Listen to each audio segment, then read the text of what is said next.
Yes, bwana, naitwa Amri Mwingwa na leo nimekuletea moja ya kiwanda muhimu kabisa kwenye industry yetu ya burudani hapa Bongo.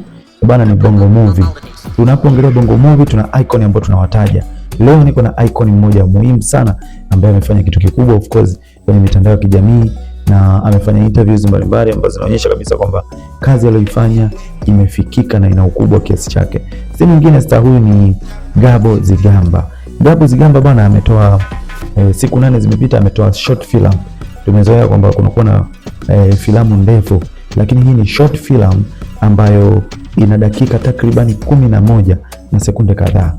Gabo bwana kwenye hii movie ameeleza historia ya kweli iliyotokea miaka ya 1971 enzi za uongozi wa Mwalimu Nyerere.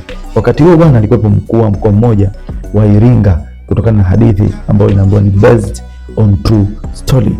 So hadithi ni kwamba inaonyesha ni kijijini na watu wanasherehekea sherehe kwa ngoma na nini.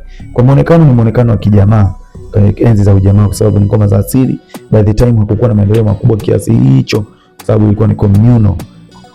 Bana, kwenye hii movie Gabo amecheza vizuri sana. Kwanza cinematic, picha iliyochukuliwa ni picha ambayo mimi kiukweli nampa maua yake.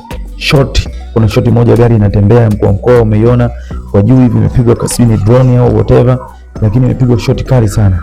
Kuna shoti ya kwanza ambayo wananchi wanasherehekea kwenye uwanja hivi, wanasherehekea inavyoonekana wanasherehekea sherehe za sikukuu ya wakulima. Sasa wakati wote wanasherehekea, bwana Mwamindi yeye yuko shambani kule analima na trekta lake kwa kulingana kama Massey Ferguson. Kwa hiyo mkuu wa mkoa sasa ametoka huko anaenda kwa yule bwana mkulima, na inaonekana ni mkulima maarufu, yuko shambani na familia yake anaendelea kulima ardhi. Kwa hiyo cha kwanza ni picha ilivyochukuliwa, shoti zilizochukuliwa, mazingira. Kuna muda pale gari ya mkuu wa mkoa inaingia na huko Massey Ferguson yenyewe inaendelea kuchimba. I'm not sure kama ni Massey Ferguson kweli au vinginevyo, lakini anaendelea kuchimba na anaelekea wa mkuu wa mkoa, kwa sababu ndo alikokuwa anaendelea, akasimamisha chuma. Kwa hiyo shoti zile zimekuwa ni shoti fulani amazing sana. Lakini jambo la pili ni ujumbe ambao uko deliver, ujumbe ambao umefikishwa na Gabo. Bana, Gabo at least ametufundisha. Mimi binafsi nilikuwa sijui hiyo historia ya Mwamindi ya mkuu wa mkoa aliyekuwa akiitwa Kleru na Mwamindi. Kwa hiyo amenifumbua macho na hope na wewe umekufumbua macho, na kama bado hujaitazama hiyo short film, go and check it.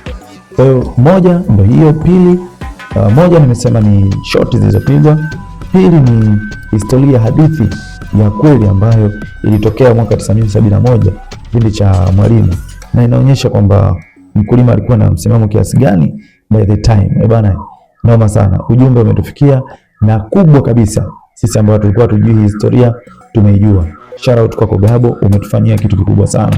Yes, lakini jambo la tatu ambalo tunaenda kuliangalia leo ni kuhusu uhusika uliochezwa.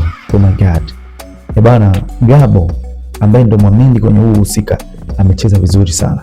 Amechanganya na native language, lugha ambayo ni lugha mama, ili kunogesha uhalisia wa kwamba okay, wewe mkuu wa mkoa Mr. Kleru unaniambia kwamba niende kwenye sikukuu ya wakulima. Mimi mwenyewe ndo sikukuu ya wakulima. Uone kilimo ndio uti wa mgongo, mimi na familia yangu tuko hapa tunaendelea kufanya kilimo. Lakini jamaa akaonyesha dharau. Akamwambia unanitukana. Na wakati huo ana kifumbo chake anamshikashika, anamsukuma Gabo ambaye ni Mwamindi. Jamaa aliona dharau sana. Kwa hiyo uhusika huyu bwana ambaye amecheza kama Kleru, shout out. Amepiga sana. Mwamindi amepiga. Kuna ile wale familia walivyokuwa wameshangaa kwamba mzee inakuaje? Noma sana. Sasa mbaya kwenye scene hii, mbaya zaidi ambayo mimi imeniuma, ambayo ndio ilimuumiza Mwamindi, ni pale ambapo Mr. Kleru aliona mawe. Akaambia unaendelea kujenga nyumba za kudumu, kwa maana ya maeneo yale kipindi hicho watu wanahamishwa, si unaelewa? Kwa hiyo inaonekana jamaa alikuwa ni kama vile hapa hataki kujenga nyumba za kudumu. Mkuu wa mkoa akamwambia hapa naendelea kujenga nyumba za kudumu. Akasema sio nyumba za kudumu hizo, haya ni kama makaburi. Hapo jamaa akawa anapiga yale makaburi, wafanya kama vile dharau, anapiga. Umeona? Sasa ile ikamtia hasira sana Mr. Mwamindi. Bwana, uhusika huo umechezwa vizuri sana sana. Lakini jambo lingine ambalo nataka kulisema ni kwamba kiwanda, industry nzima ya Bongo Movie inahitaji ubunifu wa hali ya juu, hasa kwenye stories ambazo zinaendelea zinakuwa na uhalisia.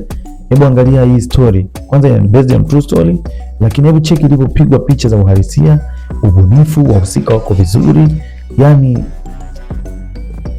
bwana, kama bado hujaitazama please go and check it, andika Mwamindi utaiona ya Gabo Zigamba. Mpaka sasa video hiyo ina views 614,000 na ni siku 8 tangu imetoka. Endelee kusupport kazi nzuri, tuone kiwanda chetu kinavyoendelea kukua. Bwana, mimi ni Amri Mwingwa, kama bado hujasubscribe please follow me kwenye mitandao ya kijamii Amri Mwingwa official, Amri Mwingwa pale Facebook pamoja na Instagram, ili uendelee kupata updates mbalimbali ambazo tunakuletea hapa Yes Mwingwa TV. Keep it up, let's go.